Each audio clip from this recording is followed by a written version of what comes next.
तो दोस्तों आज हम आपको सूरज और राधा के प्यार की पार्ट 2 की कहानी बताने वाले हैं। दोस्तों पहले पार्ट में हमने आपको बताया था कि सूरज और राधा किस तरह से एक दूसरे से मिले थे और फिर उसके बाद पार्ट 2 में ये कहानी अधूरी रह गई थी कि यहाँ पर सूरज और राधा की शादी कैसे होगी।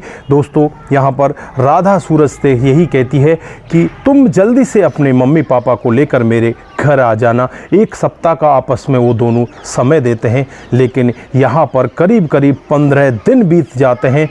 जो सूरज होता है वो अपने मम्मी पापा से कई बार कहता है कि मैं एक लड़की से बहुत प्यार करता हूँ, उसके पास मुझे जाना है, वहाँ पर आप मेरे साथ चलिए। लेकिन यहाँ पर सूरज के पिता साफ मना कर देते हैं। इधर जो राधा होती है वो बहुत ही ज़्यादा परेशान होने लगती है। सूरज की यादों में वो खाना पीना तक छोड़ देती है, बहुत ही ज़्यादा बीमार हो जाती है। दोस्तों इधर सूरज एक दिन अपने पापा से कहता है कि पापा मैं बहुत ज़्यादा प्यार उस राधा से करता हूँ, आप मेरी शादी उसके साथ करा दीजिए।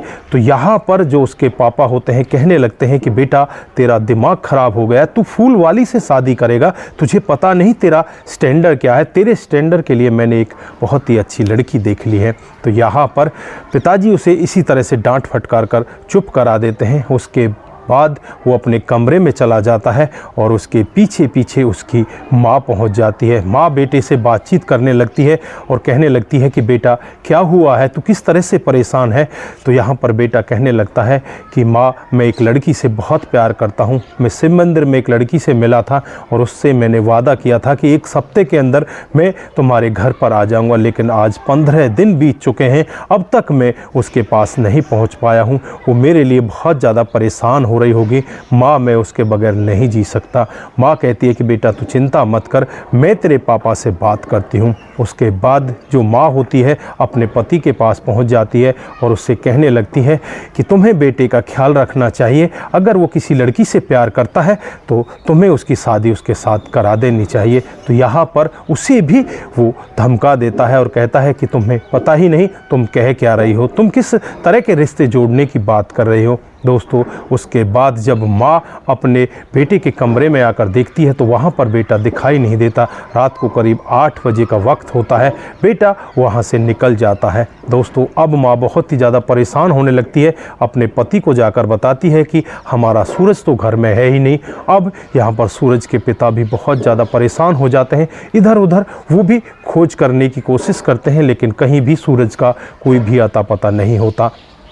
अब सूरज के माता पिता रात भर उसे ढूंढते हैं और यहाँ पर सूरज के जो पिता होते हैं वो भी पछतावा करने लगते हैं कि मैंने अपने बेटे के प्यार को नहीं समझा, वो मेरा बेटा इसलिए अब घर को छोड़कर चला गया, अब मैं करूँ तो क्या करूँ। वो खुद बैठकर रोने लगता है। फिर सूरज की माँ उसे संभालती है, संभालते हुए कहती है कि तुम्हें रोने की ज़रूरत नहीं है। सूरज की माँ होती है अपने पति को संभालते हुए कहती है कि तुम्हें अब ज़्यादा रोने की ज़रूरत नहीं है, हमें अपने बेटे को ढूंढना है और उस सब के लिए हमें उस राधा के पास जाना होगा, क्योंकि हमारा बेटा वहीं पर गया होगा।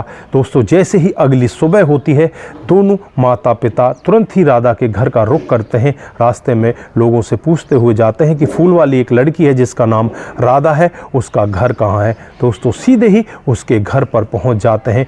जब दरवाज़ा खटखटाया जाता है तो सामने से राधा के पिताजी निकल कर आते हैं और यहाँ पर जो राधा होती है वो अंदर सो रही होती है और इधर जो सूरज की माँ होती है वो कहने लगती है कि हमें राधा से मिलना है। तो वो कहते हैं कि आपको राधा से भला क्यों मिलना है। तो वो बताते हैं कि हमें राधा से बहुत ज़रूरी काम है।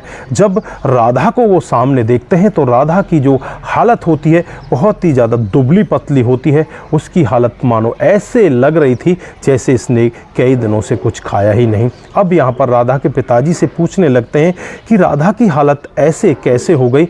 तो यहाँ पर वो रोने लगते हैं, रोते हुए बताने लगते हैं कि मेरी बेटी मेरे से बस एक ही बात कहती है कि पापा मेरे लिए एक लड़का आएगा। क्या वो लड़का आया क्या? अभी तक वो लड़का नहीं आया। काफ़ी दिन उसकी याद में उसे हो चुके हैं, वो इतनी अच्छी हुआ करती थी, वो सबको हंसाया करती, पूरी गली मोहल्ले में सभी लोग उसकी किलकारियों से खुश हुआ करते। लेकिन आज वही राधा बिल्कुल माटी बनकर रह गई है। वो चुपचाप कुछ खाती भी नहीं, कुछ पीती भी नहीं, अपने गम को अपने अंदर ही छुपा कर रखती है। मैंने कई बार उससे पूछा भी, बेटी उस लड़के का नाम तो बता दे, लेकिन उसने मुझे आज तक उसका नाम भी नहीं बताया। वो बहुत ही ज़्यादा परेशान है। अब यहाँ पर जो सूरज के पिताजी होते हैं, उनकी आंखों में भी आंसू आ जाते हैं। वो मन ही मन सोचने लगते हैं कि तूने बहुत ही गलत काम कर दिया।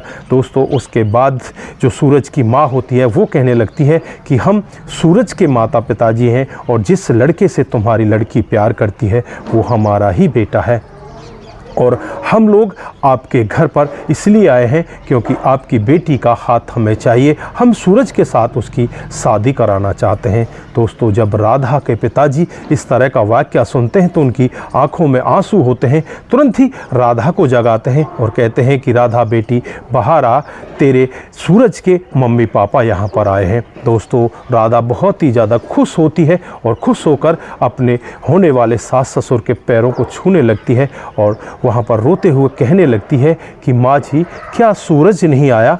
तो यहाँ पर जो सूरज की माँ होती है वो रोने लगती है, रोते हुए कहने लगती है कि बेटा, कल रात से सूरज हमारे घर से निकल चुका है, रात को 8 बजे निकला है, अभी तक वो हमारे घर पर नहीं आया। दोस्तों, तुरंत ही राधा कहती है कि मुझे पता है सूरज कहाँ गया होगा।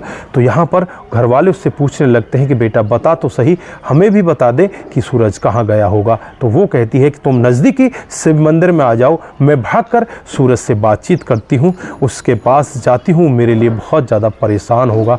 दोस्तों, इधर जो माता पिता होते हैं सूरज के और राधा के, वो आपस में बातचीत करने लगते हैं। इधर जो राधा होती है भागकर उस शिव मंदिर में पहुँच जाती है और वहाँ जाकर सीढ़ियों के पास सूरज को बैठा देख एकदम उसकी सांस में सांस आती है। और सूरज जब राधा को सामने देखता है तो एकदम से ही दोनों की आंखों में आंसू आ जाते हैं। राधा यहाँ पर सूरज से कहने लगती है कि तुमने आने में बहुत देरी लगा दी। दोस्तों, एक दूसरे के वो गले लिपट जाते हैं, मानो वर्षों से ये एक दूसरे की ही प्रतीक्षा कर रहे हैं। वहाँ पर इन दोनों की आंखों में आंसू होते हैं। तभी यहाँ पर सूरज के माता पिता, इधर राधा के माता पिता भी पहुँच जाते हैं।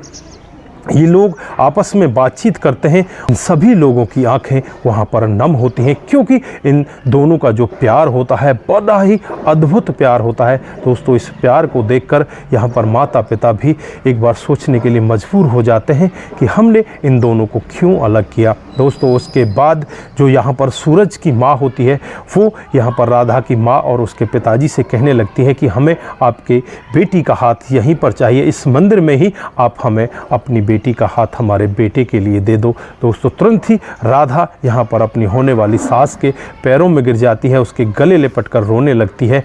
और यहाँ पर जो राधा की माँ होती है वो कहने लगती है कि बेटा, इतना जल्दी ही तू हमें भूल गई? तो यहाँ पर वो कहती है कि माँ, तुम्हें भला मैं कैसे भूल सकती हूँ, मैं तुम्हें भूल ही नहीं, बस मैं अपनी दूसरी माँ के गले लिपटकर अपने सुख दुख को बांट रही हूँ। दोस्तों, उसके बाद यहाँ पर इन दोनों की शादी की बातचीत हो जाती है और अगले ही महीने इन दोनों की शादी की डेट फिक्स कर दी जाती है। और आज शिव मंदिर में भगवान भोलेनाथ के सामने ही इन दोनों का हाथ एक दूसरे के हाथ में दे दिया जाता है। दोस्तों, फिर 1 महीने के बाद बड़े ही अच्छे तरीके से इन दोनों की शादी हो जाती है। बड़ी ही धूमधाम से ढोल नगाड़ों से इनकी शादी होती है। और जो भी इनकी शादी में लोग बाग बाराती आते हैं, घराती आते हैं और भी जो रिश्तेदार होते हैं, सभी यहाँ पर यही कहते हैं कि इन दोनों के प्यार की कितनी दर्द भरी कहानी है, इन दोनों ने प्यार के लिए क्या क्या सहन किया। तो दोस्तों, ये थी आज की इन दोनों सूरज और राधा के प्यार की कहानी। इसका पार्ट 2 यानी कि आखिरी पार्ट